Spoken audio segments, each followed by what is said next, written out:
Denis Diderot est un philosophe français né à Langres en 1713 et est mort à Paris en 1784. Il étudia la théologie, la philosophie, puis pendant 10 ans mena une existence libre, durant laquelle il exerça divers métiers. C'est en traduisant l'encyclopédie anglaise d'Ephraim Chambers qu'il eut l'idée de celle qu'il allait promouvoir en France. Pour la réalisation de cette œuvre, il s'adjoignit d'Alembert et en dirigea les travaux de 1747 à 1765.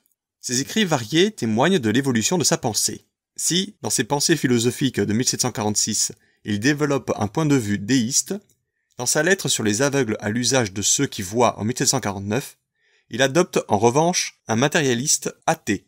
Cet ouvrage lui valut d'ailleurs un emprisonnement de quelques mois. Dans les pensées sur l'interprétation de la nature en 1753, il livre un aperçu de son intérêt pour les sciences expérimentales.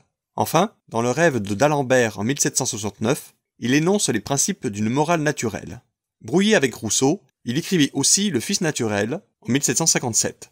En 1773, il entreprit un voyage en Russie pour remercier la tsarine Catherine II de lui avoir acheté sa bibliothèque, vendue, pour doter sa fille. Il a écrit par ailleurs La religieuse, achevée en 1780, Le neveu de Rameau en 1773, que Goethe traduisit en allemand, Jacques le fataliste et son maître, entre 1765 et 1784, et un essai sur le règne de Claude et de Néron en 1778. Il mourut en 1784 dans son appartement de la rue de Richelieu que Catherine II avait fait louer pour lui.